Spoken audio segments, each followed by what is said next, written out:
My name is Gabriel Silaga Jr. Ginawa talaga kong junior ng aking father. Unang-una, I really thank God dumating ang Santi sa akin kasi I've been with corporate sales before. All my life, I'm in sales. Somebody introduced me into networking. Sabi ko, wow, ito pala, ang ganda ng kitaan. At ang dami kang matulungang tao. So, that was the time na talagang sabi ko, I think this is really a great industry. Nag-pray talaga, I really pray hard. Sabi ko, Lord, give me chance talaga to find the best company. Hindi ko alam, I don't have any idea about Sante kasi taga Mindanao ako, somebody called me. Inistudihan ko, I studied the opportunity and I made the best decision in my life. And thanks God, ang daming taong yung nilapitan ko gumaling. So sabi ko, wow, ito hindi to chika-ula lang na company. The product, amazing, 37 times mentioned sa Bible.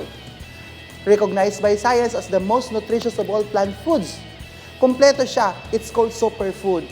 So, kailangan niya sa ating katawan. Kasi pag physically fit tayo, we're okay, we can be the best. Ito ang kagandahan sa Sante dahil design na talaga siya for us to succeed. Trinabaho ko, pinag-aralan ko, thanks God, modesty aside, ako po ang naging unang car awardee. Nakuha ko na rin yung aking new Sante house. Maraming mga tao, kapwa natin Pilipino, pagod na tayo sa hirap. This is really the breakthrough we're looking forward na ito ang dapat bawat Pilipino gagamit ng ating produkto. At the same time, nag-enjoy tayo sa mga benefits. Kaya I'm so thankful unang-una talaga kay God. And to my partners, I don't say they're my downlines, they are my friends. Let's be part of the solution rather than becoming part of the problem. Know your purpose in life. We can be dignified, committed, honest, bold, and successful person na kailangan natin sa bawat isa. Yun ang design ni God sa atin. And happy life, syempre.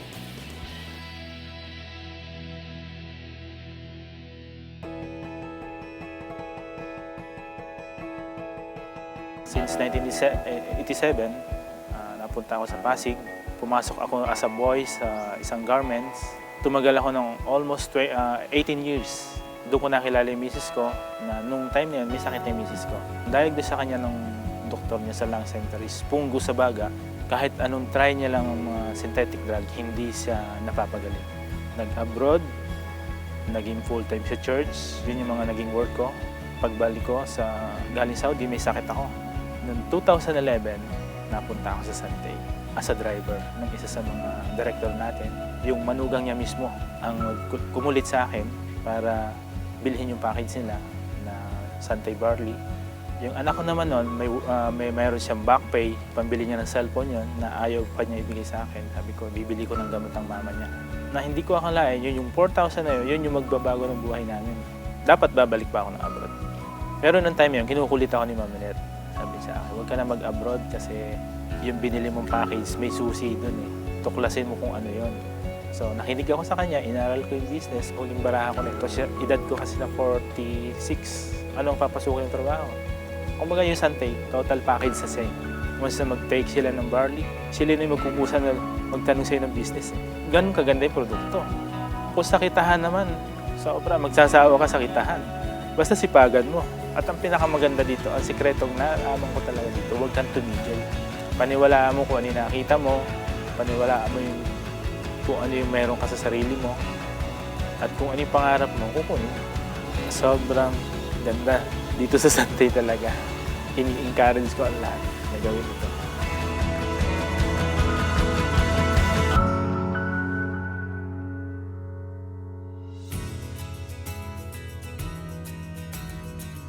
Ako si Giovanni Flores, taga Mindanao. Noong 4th year high school ako, namasukan ako bilang tagaluto sa bakery ng uncle ko. Gusto ko talaga mag-aral ng kolehiyo.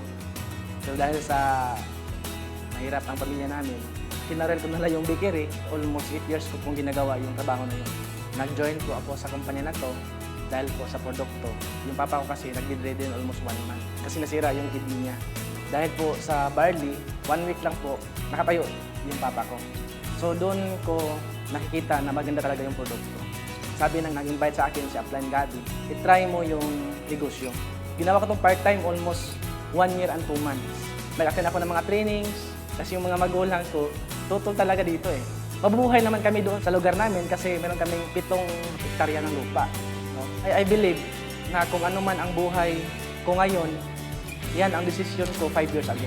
Kung hindi ako nagsante, hindi ako makasakay ng eroplano kasi first time ko lahat eh.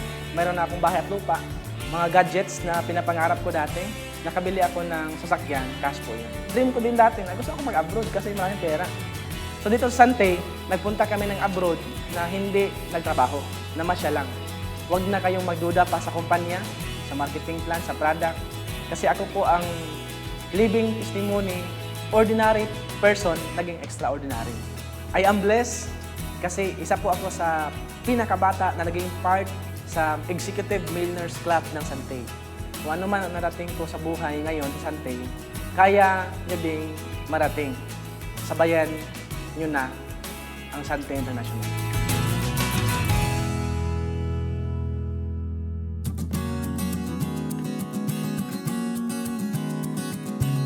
Kala ko nun, pagka masipag ka, kayaman ka na talaga, asenso buhay mo. Hanggang sa nagkaroon ng retrenchment sa trabaho namin, 2009 yun. Tapos, nung dumating yung 2010, na-diagnose yung misis ko ng breast cancer. Pagdating ng 2011, umuwi siya kay Lord. 3 yung anak ko na maliliit pa. So, sabi ko na lang, Lord, ikaw ang nagbigay sa akin ng mga anak na to. So, bigyan mo ko ng pagkakakitaan para mabuhay ko to. Dumating yung isang kaibigan sa bahay. Sabi niya, bro, may business tayo. Sabi ko, kailangan ko yan. Magdadamo tayo. Nako, sabi ko, delikado tayo dyan. Nung nalaman ko, totoo palang damo, barley grass nga pala. Nabanggit niya sa akin, network marketing yan. So, pagka alam ko, network marketing, kakausap ka ng mga tao, di ba? Magbebenta ka, so on and so forth. Sabi, paano ko magagawa yan? Bantay bata ako. Nagawa ko siya online. Sa bahay lang. So, ganda ako, pinost ko siya sa Facebook, yung mga gumaling, like si April Boy Regino, di ba? Gumaling ng prostate cancer, diabetes, high blood. So, sabi ko, ang daming tao may sakit na ganyan. Tapos, sa sulit, sa YouTube.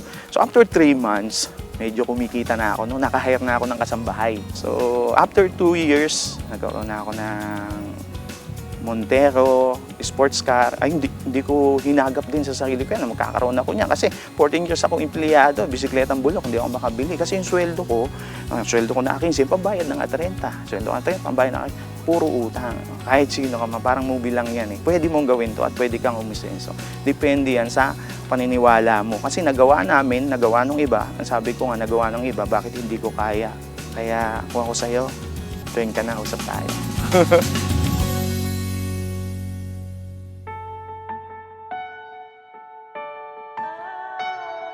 Ako si Oliver Sagawinet, 24 anyos. 11 kami magkakapatid. Lahat kami hindi na nakapagtapos ng pag-aaral. Nagsimula ako na magtrabaho at may age of 12. Gumigising na ako ng alauna ng madaling araw. Titinda ako ng asin, bagoong. Habang puyat, papasok sa school. Pagdating ng alas 4, alas 5, balik ng palengke ulit. Alas 11, may karapatan na ako matulog. Almost 8 years. Araw-araw ganon. 19 ako, doon ko na-discover yung mga sakit ko. May ulcer na ako, hirap na ako sa pag-ihi, may sis ako sa babang braso ko, dumudugo pa. At ang pinakamalala doon yung araw-araw sumasakit ng ulo ko dahil nagkaroon ako ng memory gap. So yun na yung bayad ng 8 taon kong puyat. Buti na lang, yung bayaw ko mismo at saka yung ate ko, sila yung nakatuklas nung produktong ininom ko.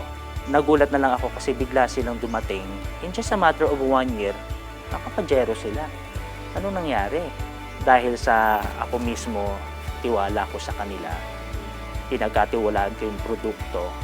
And yung pinakanegosyo mismo, inintroduce sa akin. Sa akin parang milagro In just a matter of how many months lang. Nagulat ako kasi talagang lahat ng problema ko sa katawan natulungan. Dahil sa Sante, nabigyan ako ng bagong buhay. Na-transform ako as a total package talaga. And 100% pwede rin mangyari sa'yo.